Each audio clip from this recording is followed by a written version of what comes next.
Oi, pessoal, boa noite. Sejamos todos bem-vindos a esse trabalho muito especial que praticamos aqui na Fraternidade Francisco de Assis. Hoje, como de costume, né, vamos abordar o guia terapêutico, falar sobre cristais, e todos os estudos que temos aqui, tá bom? Sejam todos bem-vindos, fiquem à vontade. E para as pessoas que estão assistindo no YouTube, eu peço para que se inscrevam no canal, habilitem o sininho, porque através da habilitação do sininho, o YouTube entende e te manda notificação toda vez que tiver um novo conteúdo no canal. E quando a gente curte os vídeos, compartilha, então mais fácil fica de divulgar esse trabalho, tá bom? Vamos então fazer a nossa oração inicial, pedindo o auxílio da espiritualidade, dos guias e dos instrutores da nossa casa, para que eles estejam aqui nos intuindo, nos ajudando a internalizar o conhecimento. Vamos pedir permissão ao Mestre Jesus, a Francisco de Assis, a Doutor Bezerra de Menezes e, acima de tudo, a Deus, que nos dê permissão para o início do trabalho do dia de hoje. Que assim seja e graças a Deus. O exercício de concentração da casa com o triângulo, que sabemos que o triângulo tem uma cor e um atributo sempre envolvido. O trabalho já sabemos como é, né? A visualização, para que possamos incentivar o treino da concentração, da meditação, da respiração, e assim ir desenvolvendo a mediunidade, né? E todos os atributos que vêm junto com esse treino. Ele vai estimular o nosso chakra frontal, que está conectado à nossa glândula hipófise, e essa glândula no nosso corpo físico, ela vai estimular essa mediunidade de clarividência, clareaudiência, o olfato, o paladar. Toda vez que estamos fazendo um trabalho de desenvolvimento mediúnico, o chakra frontal é aquela semana onde a gente pratica a clarividência e a clareaudiência. Tá? Então, isso ajuda nesse desenvolvimento. A cor violeta, sabemos que é a cor da espiritualidade, a cor da transmutação, e ela traz a cura profunda, tanto das nossas emoções, quanto o nosso lado espiritual também. Ajuda, né? Curar tudo isso. E o atributo, que é a ânsia de unir-se ao divino. Sabemos que cada mês temos uma cor e um atributo diferente. E esse mês é o atributo, a ânsia de unir-se ao divino. E o que seria essa ânsia, né? Antes de termos essa comunhão, essa conexão que buscamos ter aqui na fraternidade, mas não deve ser só aqui na fraternidade, devemos praticar isso no nosso dia a dia, no nosso cotidiano. É aquele vazio, é aquela sensação de saudade que sentimos, sabe? Isso é muito comum, né? Que a gente, eu acho que todos nós já passamos por esse momento desse vazio, dessa saudade, de não saber o que é essa saudade. E quando finalmente a gente consegue essa comunhão com Deus, com a presença de Deus que está dentro de nós, conseguimos superar essa ânsia e ter a comunhão com o nosso divino, né? E é muito bom que a gente faça esse treino todos os dias para ir estimulando com o tempo, lembrando que sempre que estivermos trabalhando o triângulo, estamos trabalhando também a cor e o atributo do mês. Bom? Bhagavad Gita. Hoje iniciaremos um novo capítulo, capítulo 11, Visvarupa Darshanam. Significa a visão forma divina universal. No preâmbulo, fala a forma divina ou personalidade de Deus consiste na soma de todas as formas e atividades em que se manifesta o seu poder. Vamos lembrar que no capítulo anterior Krishna e Arjuna estavam no diálogo e Arjuna tinha pedido para Krishna que demonstrasse quais seriam as manifestações de Krishna. E ele falou alguma delas. Mas o essencial daquele capítulo é que Deus está em tudo, mas ele não é todas essas coisas, mas ele está em tudo. Então, os versículos 1, 2 e 3. Então dirigiu Arjuna ao Senhor, abençoado, estas palavras: Os teus ensinos, ó Senhor, com os quais te dignaste explicar-me o grande mistério do Espírito, destruíram a minha ilusão e ignorância. Tu me revelastes a plena verdade a respeito da criação e destruição de todas as coisas, a respeito da tua grandeza, infinita perfeição e universal imanência.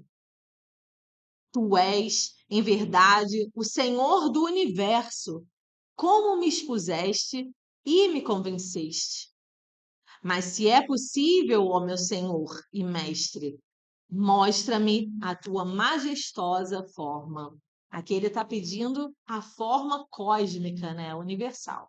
Ao longo do capítulo, a gente vai desenvolver isso com mais detalhes. No início, Arjuna só está solicitando a Krishna que desenvolva mais essa forma cósmica.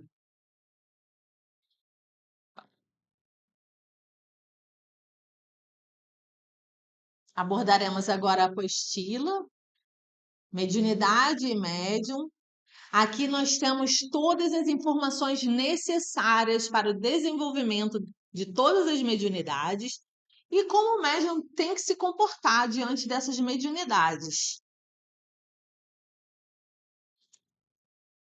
Estamos abordando o tema apometria e já foi perguntado o que é apometria, já sabemos o que é apometria, como ela surgiu e agora vamos falar como ocorre esse trabalho. Após o desdobramento, os médiuns projetados entram em contato com as entidades médicas do plano astral e com aqueles que estão recebendo atendimento para a cura de suas enfermidades. Podem ser acessados registros de vidas passadas, nesta ou em encarnações anteriores. Pode ocorrer o desligamento de entidades obsessoras da aura do paciente e pode ocorrer até mesmo cirurgias. Todo o tratamento ocorre enquanto o paciente encontra-se relaxado e, por vezes, também desdobrado, ao mesmo tempo em que, em outro ambiente, os médiuns também estão reunidos. Diante disso, o tratamento pode ocorrer de forma precisa e direta. Então, tudo ocorre de forma ordenada.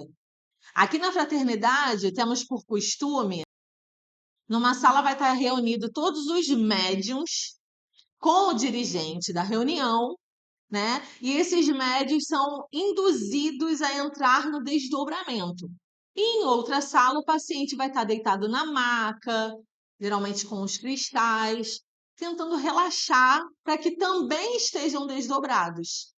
E através disso, os médiuns que têm a facilidade de desdobramento, eles buscam as informações com os médicos do espaço.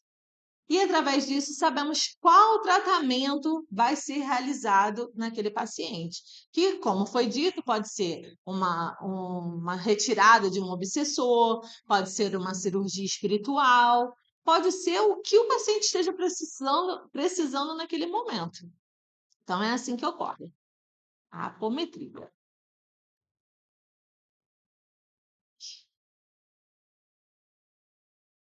Guia terapêutico. Estamos já falando sobre os cristais. E hoje vamos falar sobre dois cristais: a sodalita e o topázio. Vamos iniciar com a sodalita.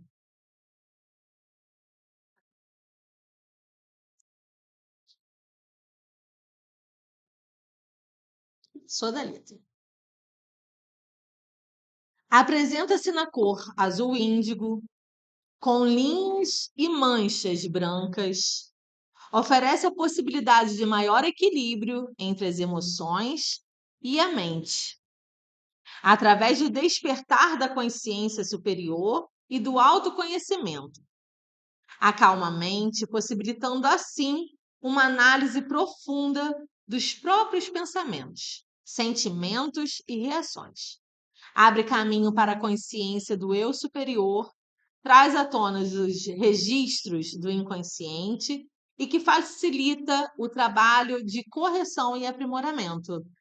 Por ser uma pedra azul, podemos utilizá-la no chakra laríngeo, ela vai facilitar a comunicação, às vezes, em ambientes muito tumultuados, ela vai facilitar esse entendimento, né? Ela também vai trabalhar no frontal, clareando a nossa mente, pode ser utilizada para pessoas que estão passando por depressão, pânico, pode ser utilizada no ambiente, pode ser utilizada no bolso, ambiente de trabalho. E por ser essas pedras muito fáceis, super vale a pena o acesso, elas não são pedras caras. Então dá para ter essas pedras em casa e fazer bom uso delas. O topázio. O topázio tem de diversas cores.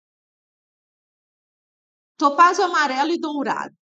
Concentra grande poder energético, fortalece a aura, impedindo a penetração de energias intrusas, desarmônicas. Auxilia na concentração, no raciocínio e na memória. Porque podemos associar junto isso à cromoterapia. Sabemos que a cromoterapia ela é uma cor do intelecto, né? O segundo raio mesmo também é a cor do intelecto, é a cor da instrução, é o raio da instrução.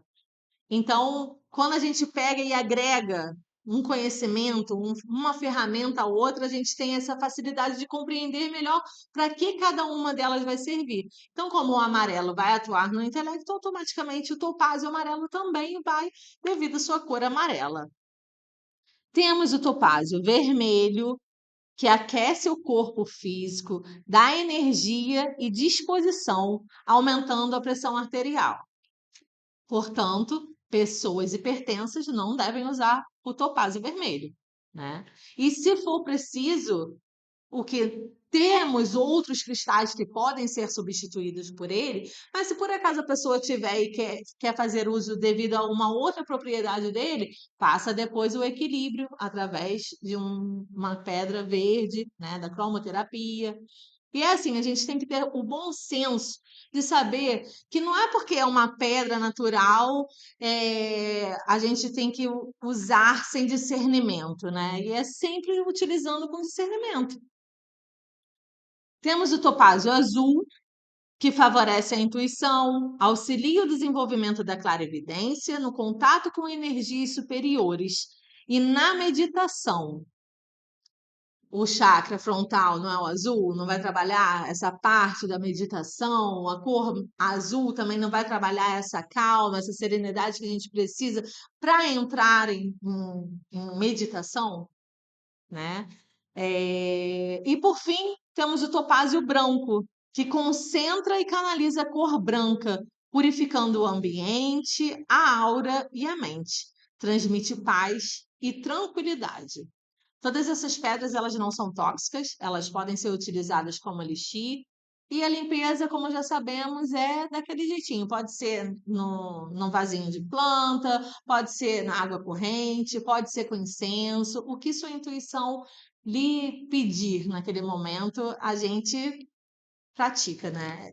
Sabemos o básico, sabemos de todas as maneiras que podem ser feitas, mas na hora da intuição, na hora que a gente está se conectando, é muito importante que a gente ponha a nossa emoção, o nosso sentimento também, para que a gente saiba o que está sendo pedido naquele momento.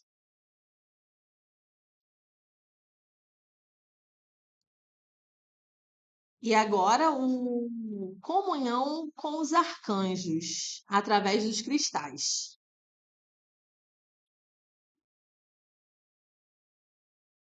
Falamos na aula anterior que estamos reiniciando esse estudo e ele abrange a grande fraternidade branca universal.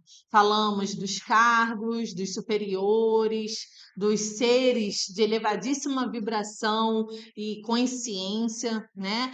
Que são os responsáveis pela grande fraternidade branca universal. Mas assim como é no céu, é na terra também, podemos comparar o nosso próprio governo do país, né? Não tem o presidente e mesmo assim a gente vai setorizando as coisas. Não tem a área da educação, a área do transporte, da saúde. Assim também é a hierarquia espiritual. Ela é setorizada. E no primeiro raio é o setor da vontade e da liderança.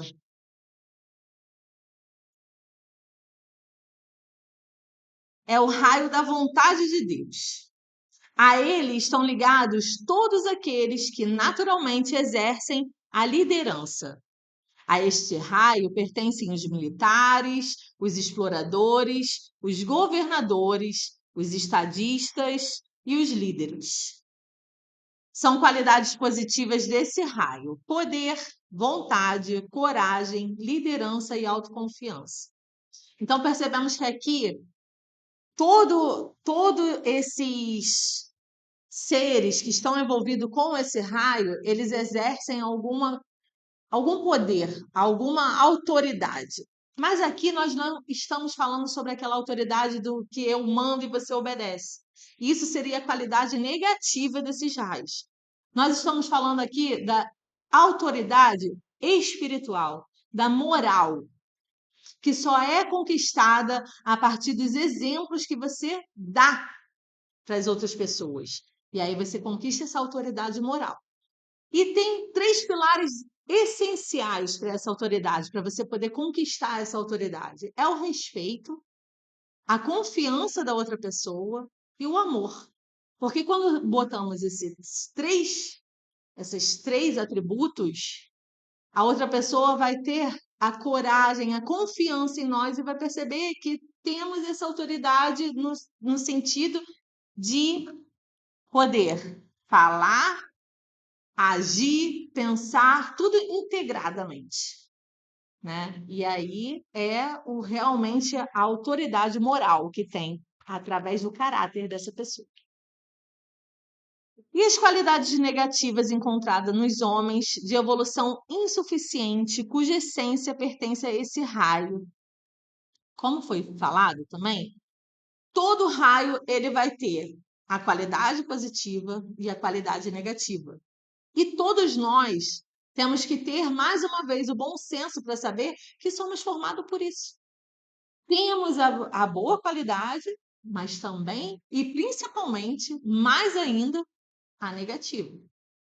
Mas isso a gente é para ter como uma culpa, um sentimento que, ah, meu Deus, eu sou assim. Não. Isso é justamente o autoconhecimento. Vamos reconhecer, temos sim, calma aí, vou me analisar.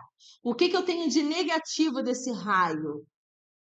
E trabalhar nisso, que é aí que entra realmente, de fato, o aprimoramento espiritual, que é o que estamos praticando aqui.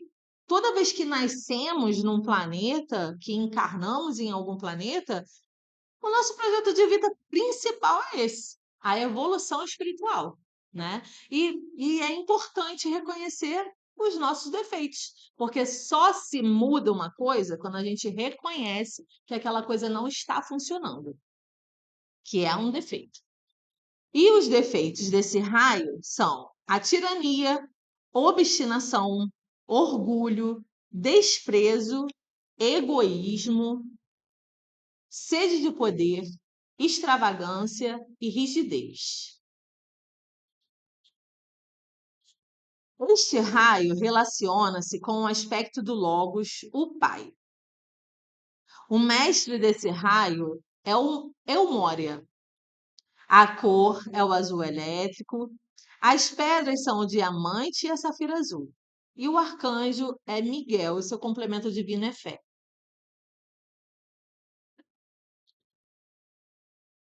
O arcanjo, como foi dito, é o arcanjo Miguel. E aqui a Narci, ela descreve como foi o contato dela com esse arcanjo. E ela descreve realmente ele, como ela visualizou ele, que vai facilitar depois na meditação que nós vamos ter com esse arcanjo. Ele é o arcanjo da proteção, é o senhor dos anjos, é o arcanjo da fé e da libertação, é o senhor dos exércitos celestes. Suas feições são belíssimas, de traços viris, cabelos longos dourados. Seus olhos são de um profundo azul. Um fulgurante sol de luz azul elétrico irradia do centro de sua testa ampla. Seu manto é feito de um tecido que quase fluido, de textura semelhante a fios de luz azul trançados. Outro sol de luz branca com um núcleo azul cerúleo abre-se no centro de seu peito. Uma aura em cascata de diversos tons de azul projeta-se das costas como asas luminescentes. Entra-se em contato com o Arcanjo Miguel através da meditação e interiorização em uma linda pedra safira azul.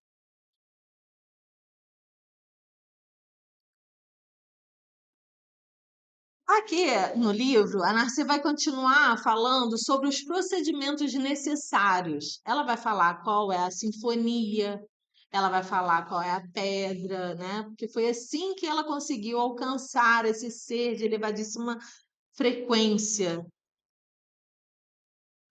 Mas como aqui eles estão sempre assim se repetindo, a gente vai pular já para a parte da meditação mesmo.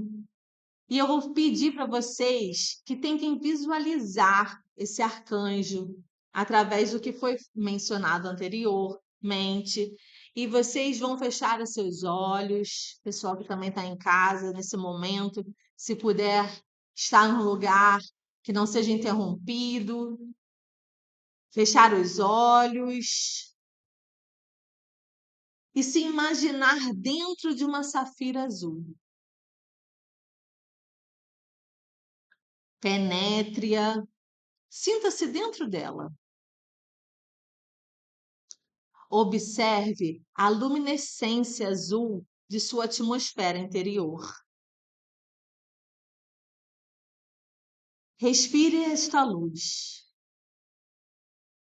Envolva com seu amor, acionando sua vontade ao nosso planeta inteiro nessa luz azul.